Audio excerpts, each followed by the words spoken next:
You know, sometimes you thought you were recording, and other times you get 5 minutes in, you peek over there real quick and realize the counter's not moving.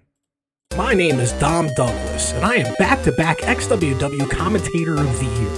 With that comes some responsibilities, but also a lot of fun and excitement, and I'm never ashamed to look like a complete fool. Speaking of that, I love playing Magic the Gathering, so much so that I kind of think I play it a little bit too much, and I have some opinions. So now, XtremeTVOnline.com and XWW Wrestling on YouTube presents my podcast where I talk about Magic the Gathering. It's the Goblin Grenade Podcast. Yes, that's right, folks. Episode 2 of the Goblin Grenade Podcast. My name's Dom Douglas. This is the Magic the Gathering Podcast. So far solo, still looking for a co-host. If you're interested, hit me below if you're not part of another podcast within the network already. For XWW Wrestling on YouTube, the channel you're watching right now, or XtremeTVOnline.com. $4.99 a month, first 5 days are free. You get a plethora of amazing XWW wrestling action. But wrestling is not the podcast. That is not the name of my game for this podcast. This is a Magic the Gathering podcast, and I need to let you know that right now. So I will not blame you if you click off this video and don't watch, because this is nerd stuff. This is Magic the Gathering stuff, and maybe a couple other things. Like, I don't know, Referee Cliff maybe didn't believe me, but I actually do have an NES top loader signed by Billy Chaser, Shady J, 8-Bit Eric. It does exist, Cliff. But I have to keep moving it for the lighting, which I hope I improved for this episode, because if I didn't, then, oops, that's on me. Wait a minute, I think I can actually move that light a little bit closer to me like this. And then, maybe, I don't know, don't care. It's too late now. Murders at Karlov Manor is the next Magic the Gathering set coming out in a couple of weeks. And I was saying up until yesterday, January 17th, it was Murders at Markov Manor. Nope, it's Karlov Manor. Murders at Karlov Manor. I don't like that lighting anymore. I think it was better when it was bouncing off the wall like so. So Murders at Karlov Manor comes out relatively within a couple weeks, if not already. But the big issue that Wizards has gotten so far, their first mess up of the year. Let me see if I can read it.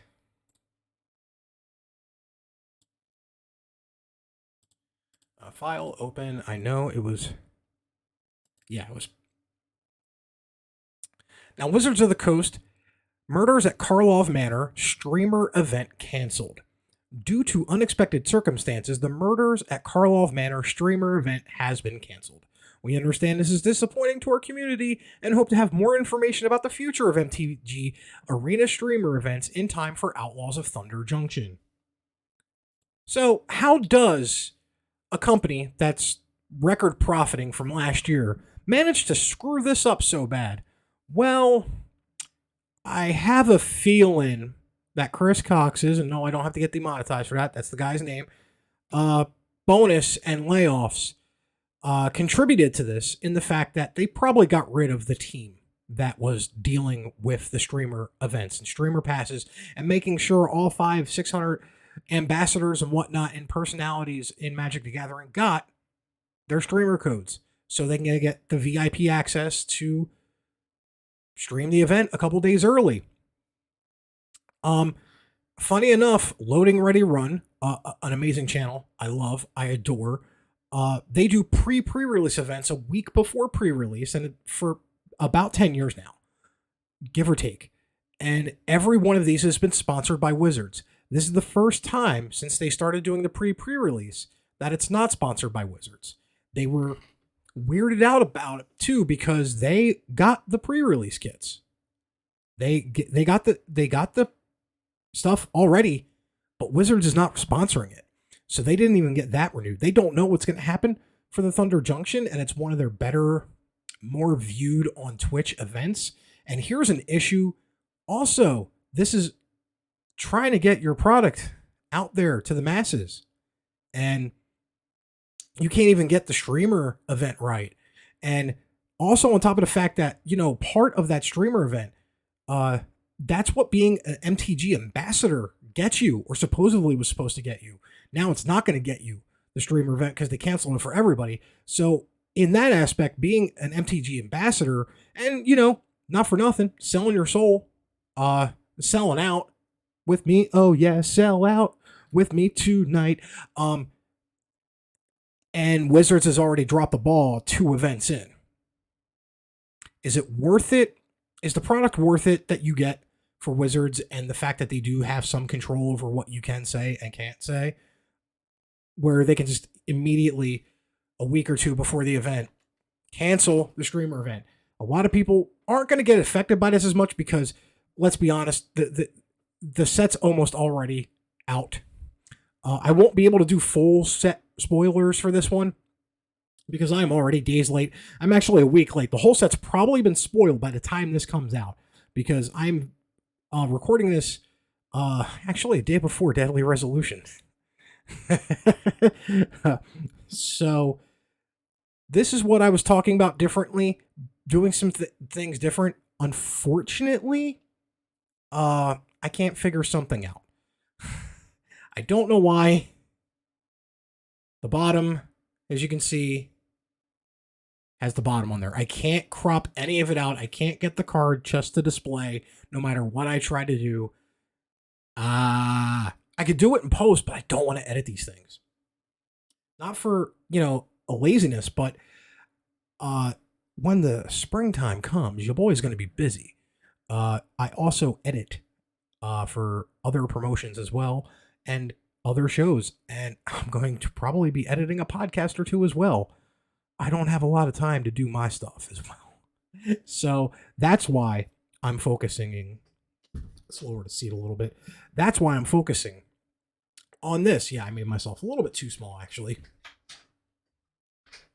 There we go. For a second, I had perfect lighting. Isn't that terrible? All right, so we're going to go in no particular order, except we're going to break it down by colors. We're going to start with black, and I'm going to explain some of the new mechanics.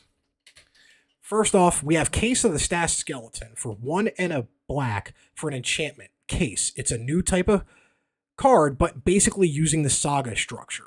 When this case enters the battlefield, create a 2/1 black skeleton creature token and suspect it.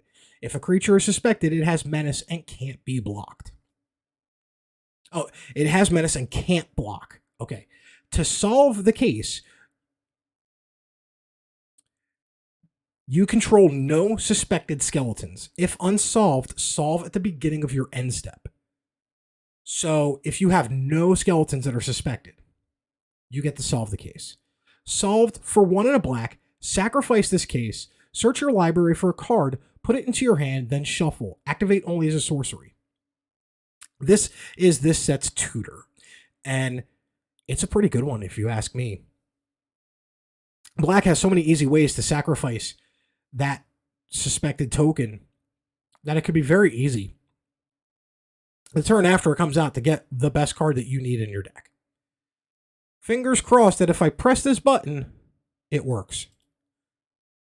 All right, we're going to have to do that the hard way then. No big deal. We have Extract a Confession for 1 and a black for a sorcery. As an additional cost to cast this spell, you may collect evidence 6. Exile cards with total mana value 6 or greater from your graveyard. That's what collecting evidence is. Whatever the number is for the collect evidence, you have to exile cards with total mana value 6 or greater in this case. Each opponent sacrifices a creature. If evidence was collected, instead, each opponent sacrifices a creature with the greatest power among creatures they control. So, it's a decent sorcery that is going to at least get 2 creatures if I'm reading it right. Each opponent sacrifices a creature. If evidence was collected, which it would be because of the additional cost. Oh, you may collect evidence 6. If you collected the evidence on top of the casting, each opponent sacrifices a creature with the greatest power among creatures they control. So yeah, you can get rid of 2 creatures for your opponent. And here we go with the long goodbye. 1 and a black for an instant. This spell can't be countered. This includes by the ward ability. They have to put that in there because so many people. Destroy target creature or planeswalker with mana value 3 or less. Basically, you're going to try to long goodbye something with word 3, and people don't pay it. And either way, this spell can't be countered. Destroy target creature or planeswalker with mana value 3 or less. This is your, hopefully, for me anyway, the cheap removal that I've been looking for. The cheap, expensive removal for the deck techs that I do that are under $10 that I've been looking for. Because there's so much other better pieces of removal out there, but the fact that it's going to have that line, this spell can't be countered, is going to be big. And then, obviously, Massacre Girl, Known Killer, for 2 black for a 4/4 with Menace, Human Assassin. Creatures you control have Wither, which is a very old keyword there. Creatures, they deal their damage in the form of -1/-1 counters instead. So if you block like a 3/3 with a 3/3, you know, I'm not doing 3 points of damage to that creature. I'm giving it 3 -1/-1 counters. This gets very spicy with First Strike, I might add. Whenever a creature an opponent controls dies, if its toughness was less than 1, draw a card. Toughness less than 1, that's what the Wither is. You know, if I block one of your 2/2s with my 3/3, it dies, but it's already dead and its toughness was -1, draw a card. Massacre Girl, pretty good card. Not as good, I think, as the original Massacre Girl, but man, this card's going to see a lot of play. And I think this is the last black card that I have chosen for this. Persuasive Interrogators, 4 black for a 5/6 Gorgon Detective creature. When Persuasive Interrogators enters the battlefield, investigate, create a clue token. The clue token's an artifact with 2, sacrifice this artifact, draw a card. Whenever you sack a clue, target opponent gets 2 poison counters. A player with 10 or more poison counters loses the game. So they're still dealing with, you're still having to deal with some poison well after the fact, but you know, it makes sense because it's a Gorgon. I don't know, but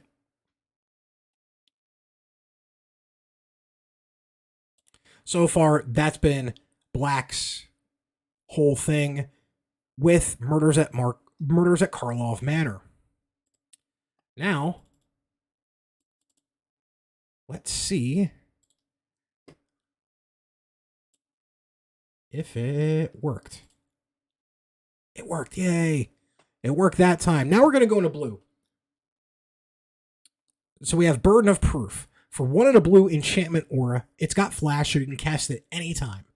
Enchant creature. Enchanted creature gets +2/+2 as long as it's a detective you control. Otherwise, its base power and toughness are 1/1 and can't block detectives. So basically, this is going to help you if you're running detectives, or it can hinder your opponent by making basically anything they have a 1/1. So if they have a 10/10 on the field, you can cast Burden of Proof on it and make it a 1/1 and can't block detectives. That's not too bad. It's a dual-purposed card, as you will. Case of the Ransacked Lab for 2 in a blue. Instant and sorcery spells you cast cost 1 less to cast. So it has a static ability, which happens all the time. So it's going to, you know, help your instant and sorceries. To solve, you've cast 4 or more instant and sorcery spells this turn. If unsolved, solve at the beginning of your end step. So it's looking to see if you've cast 4 or more instant and sorceries during your turn. And then when you solve it, whenever you cast an instant or sorcery spell, draw a card. So I don't know if you want to solve this actually immediately, because it's going to help you be able to cast multiple spells a turn. But when you do solve it, you can go off and start cooking like crazy with that card draw in blue. We have a Crime Stopper Sprite, which I think might actually go into fairy decks very easily. At least 2 copies of it. 2 in a blue for a 2/2 flying fairy detective. As an additional cost to cast a spell, you may collect Evidence 6. So exile cards with mana value 6 or greater from your graveyard. When it enters the battlefield, tap target creature. If evidence was collected, put a stun counter on it. So that might be the only drawback, but it'll see play in budget builds. It'll see play in my $10 budget fairy deck build completely. But the more meta fairy build might not, it's probably not going to see play, but I know it'll see play in the budget builds. 2/2 for a flyer with kind of a prohibitive collect evidence cost as well, just to tap a creature and put a stun counter on it.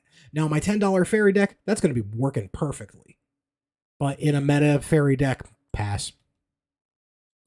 Deduce for 1 and a blue. Instant. Draw a card, investigate. Create a clue token. It's an artifact with 2, sack it. Sack that artifact, draw a card. This is your card draw in blue. This is your common card draw in blue. But it's also got investigate, so it actually, for 4 mana, you basically draw 2 cards over the course of 2 turns. It's a common. What do you expect? Forensic Researcher, 2 and a blue for a 1/3 Merfolk Detective. Tap it to untap another target permanent you control. Tap it, collect evidence 3, tap target creature you don't control. To collect evidence 3, exile cards with total mana cost 3 or greater from your graveyard. I can see this maybe going in some Merfolk decks. Just to do some untap shenanigans. And we have Intrude on the Mind for 3 blue for an instant. Reveal the top 5 cards of your library and separate them into 2 piles. An opponent chooses one of those piles. Put that pile onto your hand and the others into your graveyard. Create a 0/0 colorless Thopter artifact creature token with flying, then put a +1/+1 counter on it for each card put into your graveyard this way. So basically, you get the top 5 cards of your library, you separate them into 2 piles however you see fit. Your opponent says one of these piles goes into your hand, the other goes into your graveyard. Normally, it doesn't have the extra of creating a creature and then putting counters on that creature for each card put in the graveyard this way. Kind of probably preventing you from doing a 5-card pile and a 0-card pile and just having all 5 go into the graveyard, which actually would be not that bad because you would get a 5/5. But you generally don't want to do that because it's a layered game. Like, it's a fact or fiction, basically. Layered game, a pile of 3 and a pile of 2. They get to see which piles, okay? Because you have to reveal the top 5 cards. Your opponent now has to make a choice. Is he bluffing? Does he want me to get rid of these 3 cards into the graveyard? Does he want me to get rid of these 4 and put them into the graveyard? Which one does my opponent not want me picking? I love cards like this. It adds a different layer of strategy to the game, and I will definitely run a handful, like 1 or 2 of them, in even like my Izzet Delver deck, or even my mono blue Delver deck. Who knows? Good card. Out cold, 3 and a blue, instant. This spell can't be countered. Tap up the 2 target creatures and put a stun counter on each of them. Investigate. So tap 2 target creatures and put a stun counter on each of them, and then investigate. So basically, you get to tap down 2 of your opponent's creatures for 2 turns, and then you get to basically investigate, make a clue. It'll be a good blue. I feel this will be a good blue. It's a common, but it'll be an archetype in the draft blue section.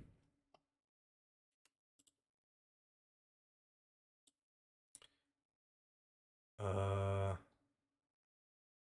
want to go into green now. Yes, that's right. I want to go into green now. Somebody's watching. Did it work? Yay! I got it working at least on that bit. All right. In green, we have Airtight Alibi for 2 and a green enchantment aura with flash. Enchant creature. When Airtight Alibi enters the battlefield, untap enchanted creature. It gains hexproof until end of turn. If it's suspected, it's no longer suspected. Enchanted creature gets +2/+2 and can't become suspected.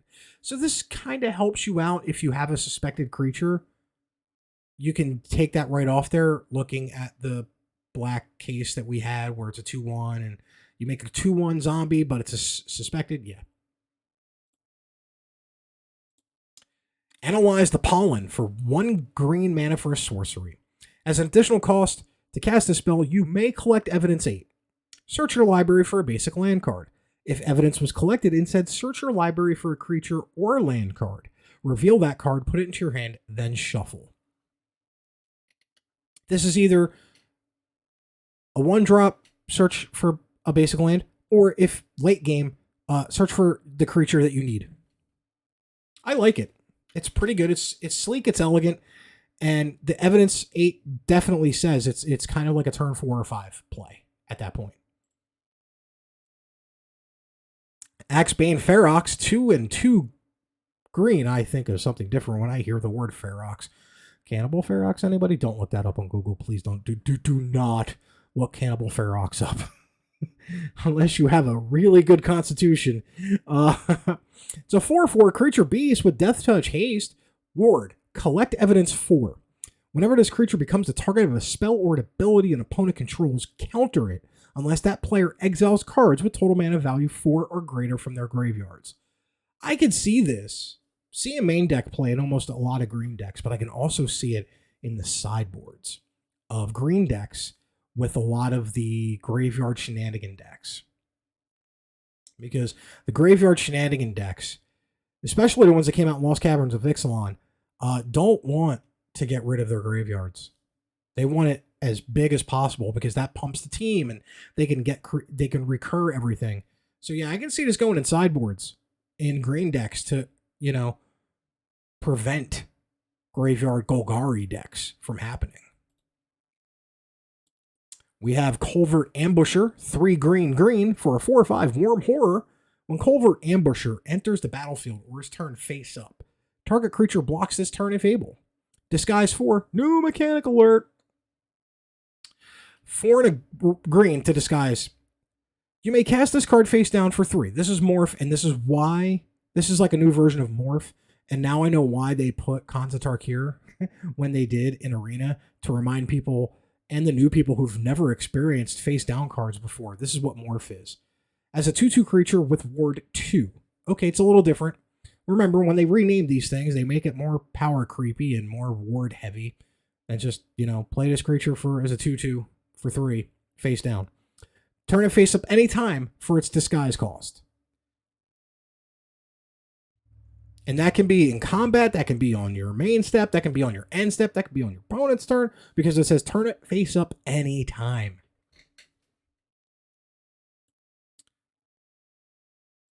Loxodon Eavesdropper for 3 and a green for a creature elephant detective. For a 3/3 elephant detective. When it enters the battlefield, investigate. Whenever you draw your second card each turn, Loxodon Eavesdropper gets +1/+1 and gains vigilance until end of turn. Just shows what some investigate synergies want to do in this new standard meta coming out. I love the flavor text. He's all ears. He's so cute. Look at the elephant. Moving on to Sharp-Eyed Rookie, 1 and a green for a 2/2 human detective with Vigilance. It doesn't tap to attack or use abilities. When it doesn't tap to attack, Whenever a creature enters the battlefield under your control, if its power is greater than Sharp-Eyed Rookie's power, or its toughness is greater than Sharp-Eyed Rookie's toughness, put a +1/+1 counter on Sharp-Eyed Rookie and investigate. You want to get this on turn 2, then get your 3/3 out on turn 3, then your 4/4 out on turn 4, then your 5/5, and try to make this as big as you can, but also you're getting investigate tokens. You're getting clue tokens out of this as well. So this card definitely wants to cook with gas. And also that can, do the food things with Tough Cookie. You make Tough Cookie, make one of your foods a 4/4, it'll trigger Sharp-Eyed Rookie because when it ETBs under your control. I could be wrong on that, but I'm pretty sure I'm not. The Pride of Hull Clade. 10 and a green. All right, that's an 11 drop for a 2 power, 15 toughness, Crocodile Elk Turtle. Remember, we're back in Ravnica, and this is a very Simic thing that they were doing. They were just hodgepodging all these different creature types together, these amalgamations like Sharktopus and stuff like that. Blame Simic Slaw for that. If you get the reference, you got it. This spell costs X less to cast, where X is the total toughness of creatures you control. Okay. It's got Defender. 2 blue. Until end of turn, target creature you control gets +1/+0 and gains whenever this creature deals combat damage to a player, draw cards equal to its toughness. And can attack as though it didn't have Defender. So you can target Pride of Hulklade with its own ability, attack, and if it deals damage, you get to draw 15 cards.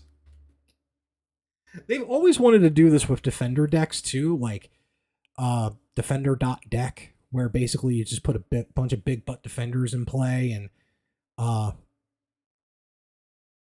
then they get to attack for their toughness rather than their power, and it definitely is outside the box thinking. But man, that the fact that you have to activate might make this a little weaker than it could have been. Now, once again, as I said, I'm not doing the entire set review. No way, no how. That is not this guy's job. Especially considering that the whole set hasn't been revealed yet. And I'm picking and choosing cards that I know for a fact have been revealed. Trust me, I can look at a couple websites and pretty much get the entire set spoiled for me, but we're not there yet, and I don't want to draw the ire of Wizards of the Coast. I don't need a detective agency knocking on my door. Come on, knock on my door. Come on, knock on my door. That's how I know I'm old, man, because I just started singing the Three's Company theme song. Now we're going into red. Convenient target for 1 red, enchantment, aura, enchant creature. When convenient target enters the battlefield, suspect enchanted creature. It has menace and can't block. Enchanted creature gets +1/+1. 2 and a red, return convenient target from your graveyard to your hand. So we can basically make an opponent have their best creature not be able to block. That's how I look at these cards in red. Because, I turn sideways, math is for blockers when I'm playing my red decks. This is actually a kind of a decent way to not only get their best creature to not be able to block, but I can put it back in my hand after combat and whatnot. Or you can just put it on your creature and make it menace. This is my favorite card of the set. I love the goblins they've revealed. And first off, we have Crime Novelist for 2 and a red for a 1/3 Goblin Bard. Whenever you sacrifice an artifact, put a +1/+1 counter on Crime Novelist and add 1 red mana. This is an auto-include in my Zada commander deck, but the flavor text. But then he peeled off the mask, revealing a sight that made Gorge's blood run cold. Brulu was actually Vogos in disguise. Come on. Crime Novelist is because it's going to be such a good card for goblins. It's going to be more powerful than people are going to give it credit for. I'll tell you that much. Because when we sack an artifact, it gets a counter, and then we add 1 red mana. If we're sacking a treasure for a red mana, we're getting 2 red mana. Think of the possibilities, folks. I've already been thinking really hard and deep about this. Goblins are back on the menu, boys. Because we also have a great 1-drop in Goblin Maskmaker.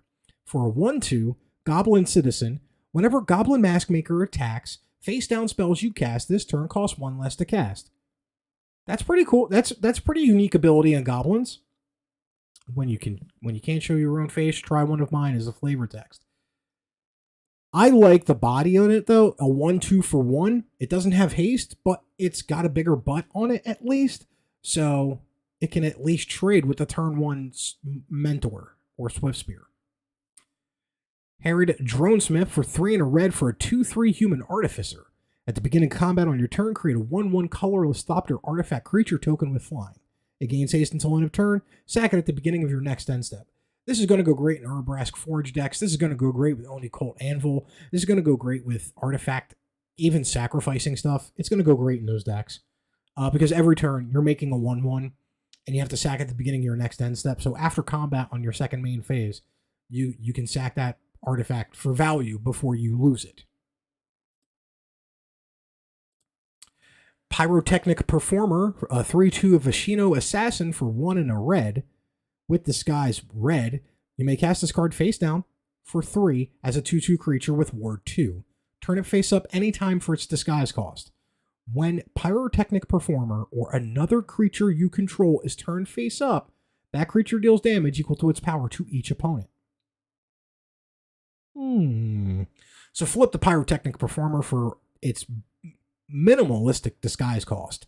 Then start flipping cards face up and just dealing damage to the face. I like that play pattern for disguise decks. Shock is back in the system. We're going to shock the system here. And I don't think this gets play yet. I really don't think this sees play in Standard. Because there's so much better red removal spells in the 1-drop slot. The only reason why I can see Shock seeing play is because it's any target. That's it. I don't think it sees as much play as people might think it would. I know there's a new Krenko, but I probably put it in the wrong folder. That Krenko is going to go really well with the Crime Novelist. I'm telling you that right now. Did I put it in?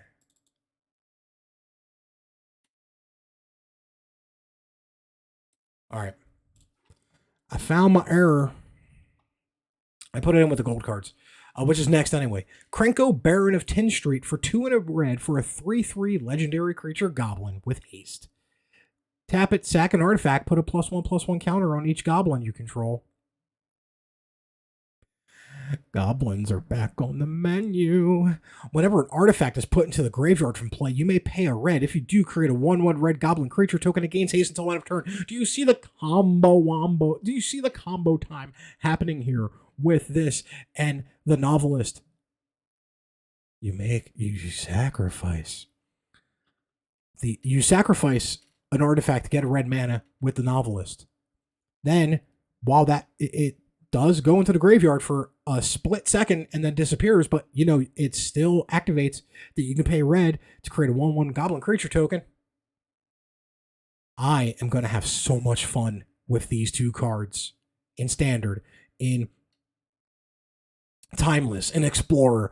I don't do Alchemy and I don't do Historic, but Brawl, I'm going to have so much fun with this. Oh yeah. Oh yeah. While we're at it, not going to go into that because we got to go into the white. We didn't do the white cards, and then it's the gold cards. But now, white, assemble the players for 1 and a white enchantment. You may look at the top card of your library anytime. White doesn't get that ability all too often. Once each turn, you may cast a creature spell with power 2 or less from the top of your library. White almost never gets this ability, okay? And here we are in a meta that does have soldiers, that does have mono-white aggro in it, getting a really insane piece of tech for that deck. Look at that. You may look at the top card of your library anytime. All right, cool. Once each turn, you may cast a creature with power 2 or less from the top of it. Power 2 or less. Not converted mana cost 2 or less. Not anything other than its power. And a lot of the aggro decks and a lot of the soldier decks, their creatures top out, I think, at power 3 or 3. And it's only a handful. Every other creature they play is power 2 or less. So once per turn, when that deck is cooking, it's gonna get a spell off the top of its library, a creature off the top of its library. A plus card there. White got a really good piece for a lot of their decks, but mainly I think the soldier and the aggro decks. Aurelia's Vindicator, 2 white for a 4/2 angel with flying, lifelink, ward 2, also X3 and a white for disguise. X can be anything. It can be 1 to a billion if you want, if you can do it. But you have to pay mana in the X that you can. When Aurelia's Vindicator is turned face up, exile up to X other target creatures from battlefields and or creature cards from the graveyard. Exile up to X other target creatures from the battlefield and or creature cards from graveyards. So you can hit both. Doesn't matter whose field, either. Yours, your opponent's, doesn't matter. When it leaves the battlefield, return the exiled cards to their owner's hand. So it's a cheeky little pseudo board wipe. Or protection. Your opponent cast a board wipe, you can do that. Your opponent graveyard hates you can do that and protect some stuff. I see it. I see it's going to see some playing angel decks. I see it as definitely a 2 of. It could even be a 4 of. That lifelink in War 2 is really good. Case of the Pilfered Proof. When a detective enters the battlefield under your control, and whenever a detective you control is turned face up, put a +1/+1 counter on it. To solve, control 3 or more detectives. Solved. If 1 or more tokens would be created under your control, those tokens plus a clue token are created instead. So every time you make a 1/1 Thopter, you're also making a clue when you solve it. You want to solve this one as fast as possible. That mana cost being 2, this could probably be solved by turn 3 or 4, and then, you're getting double tokens there with the clue. A free clue token for every token you make. Delaney, Streetwise Lookout. 2 and a white for 2/2, legendary creature, Human Scout. Creatures you control with power 2 or less can't be blocked by creatures with power 3 or greater. If an ability of a creature you control with power 2 or less triggers, that ability triggers an additional time. This is going to kind of help your small powered creature deck possibly get through bigger creatures, because they can't be blocked by creatures with power 3 or greater. And then double triggering off of creatures with power 2 or less. I don't know. Delaney might actually be a key piece in white decks, in the aggro and even in the soldier deck. Not a key piece, but definitely 1 or 2 of in a soldier deck. No Witnesses. 2 white for No Witnesses, a sorcery. Each player who controls the most creatures investigates. They create a clue, then destroy all creatures. This is your white board wipe that has a potential downside to it. It's a sorcery, it's easily counterable, but also if I have like 10 creatures and you have like 3 and you cast No Witnesses on me, I get to have a clue. But I get it, white has to have like that balance, if you will, of destroying the whole board, but possibly giving your opponents something out of that deal. We got an Unyielding Gatekeeper, 1 and a white for a 3/2 Elephant Cleric with Disguise, 1 and white. When Unyielding Gatekeeper is turned face up, exile another target non-land permanent you can. Exile another target non-land permanent. If you controlled it, return it to the battlefield tapped. Otherwise, its controller creates a 2/2 white-blue detective creature token. So you can either get rid of one of your opponent's creatures, and once again, it's that white thing where it's got to give you something, or you can bounce something. Like you can blink a card and get another enters the battlefield trigger, or protect your most valuable piece on the board when Gatekeeper flips up. Interesting card. Look, I'm digging Karlov Manor so far. This one's going to be a quick section because they're all the same. It's the rare land base. We're just going to look at Commercial District. It's a land, and it's got the type Mountain Forest, so things can look for it. This word on the land type is more important than people think. It can tap for a green or a red. Enters the battlefield tapped, but when it enters the battlefield, survey 1. Look at the top card of your library. You may put it into the graveyard. And, they have them for basically all 10 color profiles here. We have the Orzhov Boros one, the Simic one, the Selesnya one, Azorius, Rakdos, Orzhov, Izzet, Dimir, Golgari. They have them all. And the Gruul was the red, green one. But yeah, there's already talk about those cards seeing play in Modern, Pioneer, maybe one copy of Legacy, only because it says Mountain Plains, Mountain Swamp. Because it has that land type in there, it's more valuable than people think. We're going to get into the gold cards here.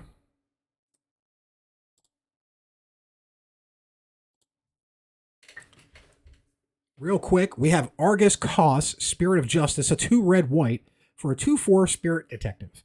It's got double strike and vigilance. Whenever Kos, Spirit of Justice enters the battlefield or attacks, choose up to one target creature. If it's suspected, exile it. Otherwise, suspect it. That's pretty potent ability, especially if you can come into play, make something suspected, next turn attack, exile it. Or if it's something that already is suspected, exiling it. Like a certain red enchantment we came across about 20 minutes ago.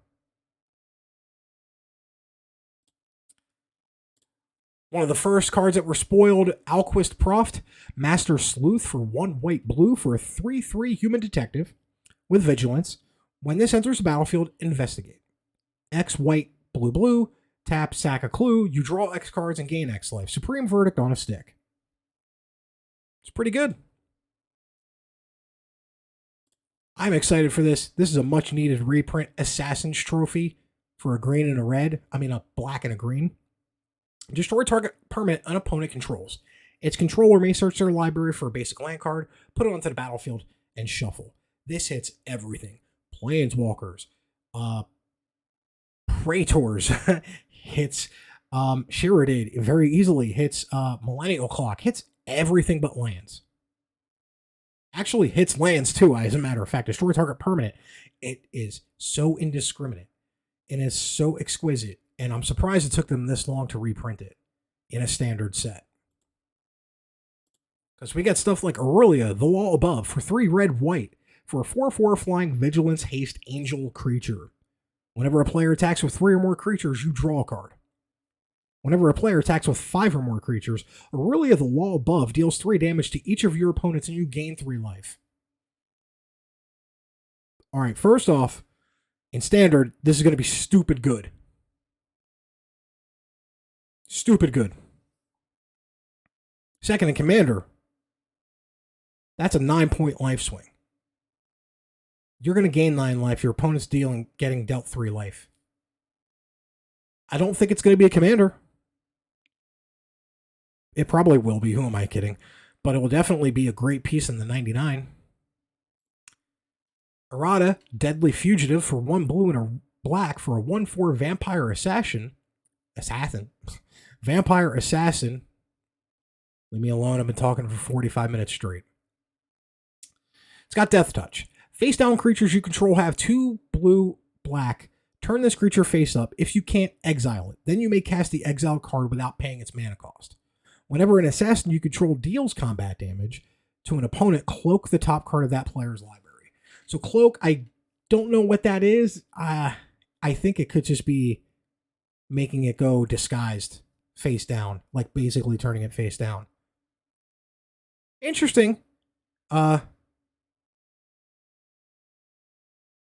You can face down lands. Use that. But then again, that wouldn't work.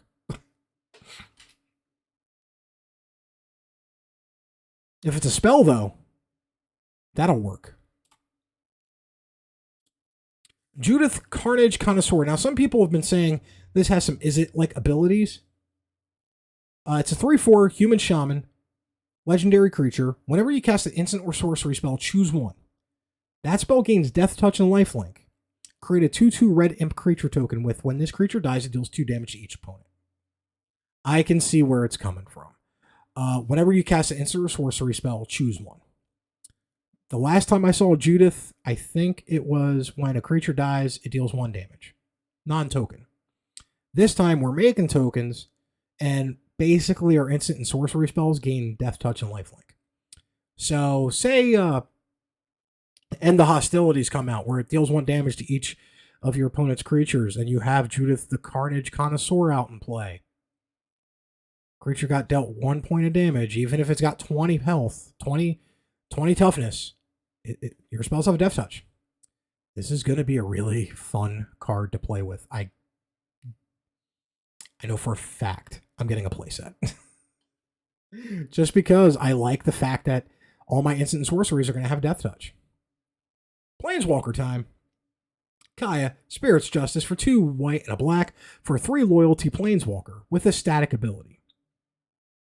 Whenever one or more creatures you control and or creature cards in your graveyard are put in exile, you may choose a creature card from among them. Until end of turn, target token you control becomes a copy of it, except it has flying. Remember that green card that I was talking about with the ward? Discover evidence 4. This is one of the reasons why. If I exile like a 10/10 creature, I can have my 1/1 token become a copy of that. Except it'll have flying, which is evasive, which is hard to get around. +2, survey 2, then exile a card from a graveyard. +1, create a 1/1 white-black spirit creature token with flying. -2, exile target creature you control. For each other player, exile up to 1 target creature that player controls. This card is going to be a key piece in graveyard shenanigan decks in Orzhov. Right now, throw out the playbook on Orzhov graveyard stuff, if they're even doing it, and immediately throw 4 Kayas in there and then work from there. Seriously, like this card is that good. It's actually, in my honest opinion, my humble opinion too, the first decent Planeswalker they've released since the Aftermath. Because they've been releasing one Planeswalker, they said, a set, and so far, none of them have seen play. Kaya gonna see play. And it's gonna do some really dumb shit. Kellen making a return. Inquisitive Prodigy 2. Oh, it's got an adventure. 2 green and a blue for a 3/4 flying vigilance. Whenever it attacks, destroy up to 1 target artifact. If you control that permanent, draw a card. I like that. I like that a lot. Tail the Suspect for green and blue for a sorcery adventure. Investigate, make a clue. You may play an additional land this turn. So, turn 2, cast this, make a clue, drop your 3rd land on turn 2. That's pretty good. That's Simic doing Simic things. We already looked at Krenko. Kylox Visionary Inventor, 5 green, 5 blue, red for a 4/4 Menace Ward 2 Haste Vashino Artificer. Whenever Kylox Visionary Inventor attacks, sacrifice any number of other creatures, then exile the top X cards of your library, where X is their total power. You may cast any number of instant or sorcery spells from among the exiled cards without paying their mana cost. This could just be too expensive to roll out. Who knows? But don't count on me for gameplay tips or anything like that. You're talking to a guy who does not do well in this game sometimes. I'm looking at you, Lost Caverns of Ixalan drafts. But, exile top X cards of your library, where X is their total power. Sacrifice any number of creatures. Then you may cast any number of instant or sorceries from among the exiled cards without paying their mana cost. I can see this winning the game on 1 attack. Come to think of it, especially with shocks now and damage to the face, I can see it. Oh my god, it's Lightning Helix for Absolutely legendary card. Red, white, instant, deals 3 damage to any target, you gain 3 life. I have a Monastery Mentor deck in Standard. It's a budget build. I always felt like it wasn't able to get off the ground, even with Sacred Fire. Lightning Helix is the real deal. Lightning Helix is going to make that deck go from like a C- to at least a B, if not a B+, even in the state it's in. Now, the full budget version that I have on Arena, it's going to go from like a B to like an A+ because of the playset of Lightning Helixes that are going in it. 3 damage, any target, gain 3 life. You cannot go wrong with that. Rakdos, Patron of Chaos. 4 black and a red, which is its standard casting cost, I think it was the last time it was, for a 6/6 Flying Trample Demon. At the beginning of your end step, target opponent may sacrifice 2 non-land, non-token permanents. If they don't, you draw 2 cards. It's a little bit more fair. Do I want to sacrifice 2 non-land, non-token permanents, or do I want you to draw 2 cards? Do you want the sacrifice deck to draw 2 cards? The answer is always no, but it's always really tough to make because if you don't want them to draw the cards, you got to get rid of 2 non-land, non-tokens. Rakdos is going to make you think really hard about whether or not you want it to draw 2 cards at the beginning of their instant. Tulsimer's back, 2 green and 2 white for a 3/2 lifelinking Elf Scout.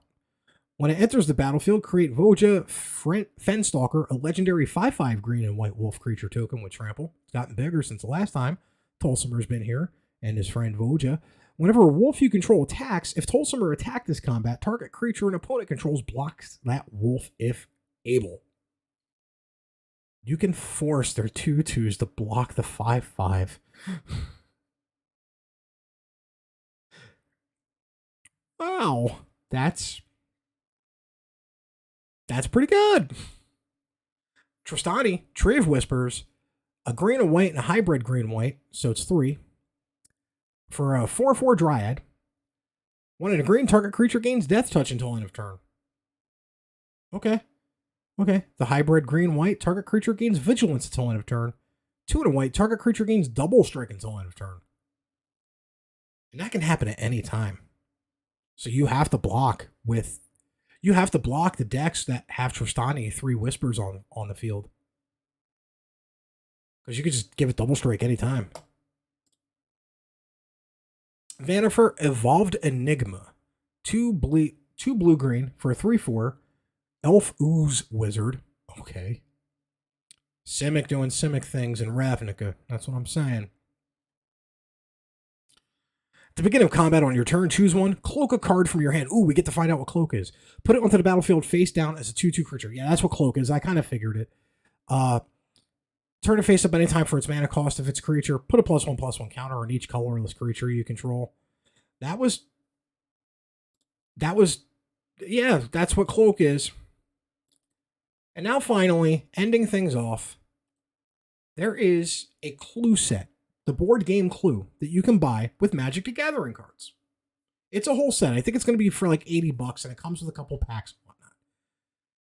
Couple equipment, like the knife. As long as it's your turn, equip creature gets +1/+0 and has first strike. 2, sacrifice knife, draw a card, and it's got an equip cost of 2. Lead Pipe is now Magic the Gathering Cannon. These 2 cards are also in Martyrs of Karlov Manor as well. Equip creature gets +2/+0. Whenever equipped creature dies, each opponent loses 1 life. 2 and sacrifice Lead Pipe, draw a card, equip 2. And they do have the Shocklands, at least 1 Shockland in each of the clue sets. With this type of art, you can see C for the set symbol for clue. Steam Fence enters the battlefield. You may pay 2 life if you don't enter the battlefield tapped.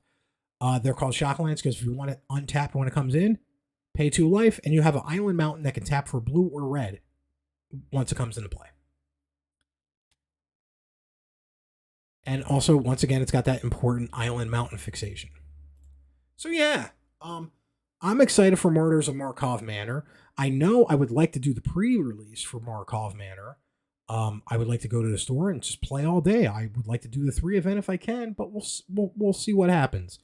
But that was the preview edition of Karlov Manor for episode 2 of the podcast. Let me know what you think. Thank you for watching on XWW Wrestling on YouTube. Please don't forget XtremeTVOnline.com, $4.99 a month. First 5 days are free to catch all the amazing XWW action. Tomorrow, this recording as of tomorrow, I will be commentating for Deadly Resolution. So yeah, that's going to be a blast. And I just realized it's Bobby Valentine going up against Seth Roth. It's going to be a good match. Bobby Valentine's going to kick his ass. My name has been Dom Douglas. Thank you for watching. Leave a comment down below. Leave a like. Do that thing that if you want to. If you don't have to. But as always, may your top deck always be mythic. Woo, that was an hour long.